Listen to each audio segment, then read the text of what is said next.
अयोध्या का भव्य राम मंदिर हो या फिर दुनिया की सबसे बड़ी मूर्ति यानी कि स्टैच्यू ऑफ यूनिटी हो या फिर गुजरात में बनाया गया दुनिया का सबसे बड़ा क्रिकेट स्टेडियम हो या फिर देश का सबसे लंबा ब्रिज डुबरी फुलबारी हो, रिलायंस की सबसे बड़ी जामनगर की रिफाइनरी हो या फिर दिल्ली का लोटस टेम्पल हो। पता है इन सब चीजों में कॉमन क्या है? इन सब चीजों में कॉमन है वो है एक कंपनी जिसने ये सारे के सारे स्ट्रक्चर को बनाया है, जिसका नाम है L&T। इंडिया के डिफेंस का मामला हो या फिर स्पेस मिशन से जुड़े हुए किसी भी प्रकार के सेंसिटिव प्रोजेक्ट, भारत सरकार सबसे ज्यादा इसी पे भरोसा करती है। लेकिन यहाँ पे सवाल उठता है कि विदेशी जैसे लगने वाली कंपनी भारत के हर बड़े बड़े प्रोजेक्ट में इसका इन्वॉल्वमेंट कैसे है? आखिर इस कंपनी का मालिक कौन है और क्या क्या चैलेंजेस को फेस करके आज ये कंपनी इतने बड़े मुकाम में है? आज की वीडियो में हम ये सब कुछ जानेंगे, तो चलिए शुरू से शुरू करते हैं। तो कहानी की शुरुआत होती है सोरेन क्रिस्टियन एंड टुर्बो नाम के एक शख्स से, जो कि एक सिविल इंजीनियर थे और डेनमार्क की एक कंपनी FL स्मिथ जिसमें ये काम किया करते थे। अब ये जो FL स्मिथ कंपनी है ये इंडिया की सीमेंट फैक्ट्रियों के लिए मशीनरी और इक्विपमेंट की सप्लाई किया करती थी। इसलिए साल 1934 में ये कंपनी क्रिस्टियन टुर्बो को इंडिया भेजती है ताकि वो इन मशीनों को इंस्टॉल करके और उसके फंक्शन को समझा सके। इसके 4 साल बाद यानी कि 1938 में यही सेम कंपनी एक केमिकल इंजीनियर हैंग लार्सन को इंडिया भेजती है, जो कि इत्तेफाक से टुर्बो के क्लासमेट निकलते हैं और फिर एक साथ काम करने के दौरान इन दोनों के बीच की बॉन्डिंग काफी ज्यादा मजबूत हो जाती है। अब इंडिया में रहते रहते ये दोनों दोस्त छुट्टियां बनाने के लिए मैराथन जाते हैं, जो कि मुंबई के पास बताया हिल स्टेशन है। वो टर्बो लार्सन से कहते हैं कि इंडिया के अंदर टेक्नोलॉजी और डेवलपमेंट का काफी बड़ा स्कोप है और अगर इस देश को अंग्रेजों से आजादी मिल जाती है तो यहाँ का जो इंफ्रास्ट्रक्चर है वो बहुत तेजी से ग्रो करेगा। और इसी चीज का फायदा उठाने के लिए साल 1938 में ये दोनों दोस्त ओरल एग्रीमेंट के जरिए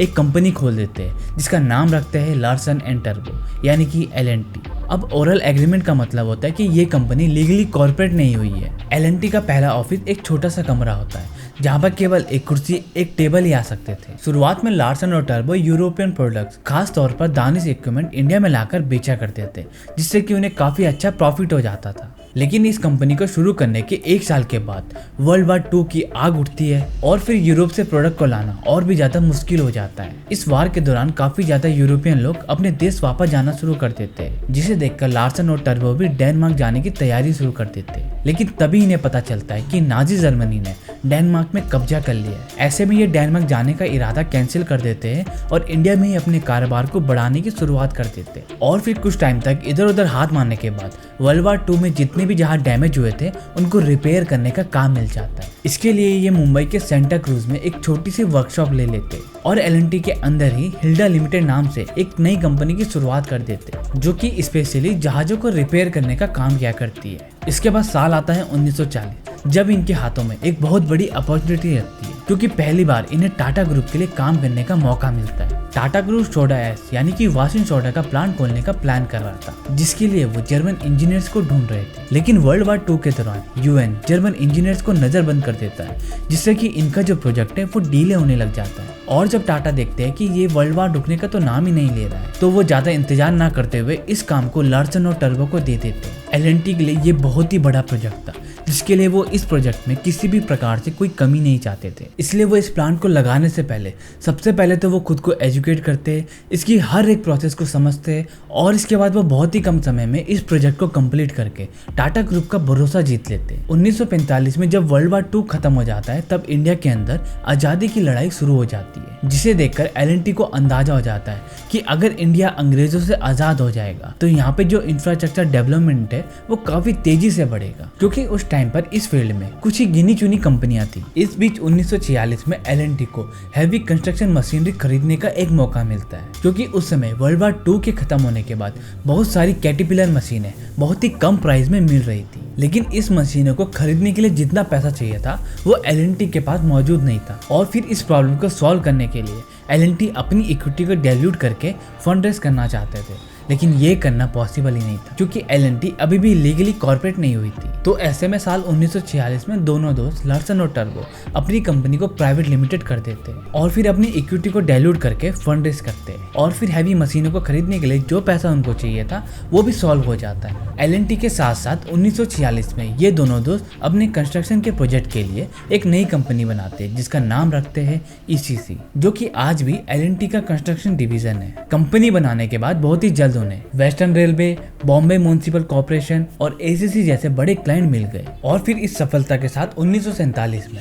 एल&टी भारत के 3 बड़े शहर कोलकाता, मद्रास और दिल्ली में अपने बड़े बड़े ऑफिस खोल देती है। इसके बाद 1948 में मुंबई के पवई एरिया में एल&टी 55 एकड़ की जमीन खरीद लेता है जो कि जंगल और दलदल से भरी हुई थी, जिसको देखकर लोगों को लगता है कि इसने बहुत ही बड़ा रिस्क ले लिया है। लेकिन एल&टी के फाउंडर के दिमाग में तो कुछ और ही चल रहा था, क्योंकि उनका जो सपना था वो इस जमीन को इंडस्ट्रियल हब में चेंज कर देना था। आगे चलकर उन्होंने इस जमीन को डेवलप करना शुरू कर दिया। सबसे पहले तो उन्होंने इस जमीन को समतल किया, उसके बाद उन्होंने ड्रेनेज सिस्टम बनाए और फिर धीरे धीरे पूरा का पूरा इंफ्रास्ट्रक्चर तैयार हो गया। और अगर आज हम 2024 में देखें, जिसे देखकर लोग कह रहे थे कि शायद इसने बहुत बड़ी गलती कर ली है, वही आज एल&टी का बहुत बड़ा हब बन चुका। लेकिन इस जमीन को खरीदकर एल&टी का काफी ज्यादा पैसा था वो खर्च हो चुका था। लेकिन अब लार्सन और टर्बो समझ चुके थे कि इस काम को अगर हमें आगे बढ़ाना है तो हमें कैपिटल की काफी ज्यादा जरूरत पड़ने वाली है। इसलिए दिसंबर 1950 में एल&टी को पब्लिक कंपनी बना दिया गया। जैसे ही कंपनी पब्लिक हुई, उन्हें शेयर के बदले 20 लाख की फंडिंग मिली,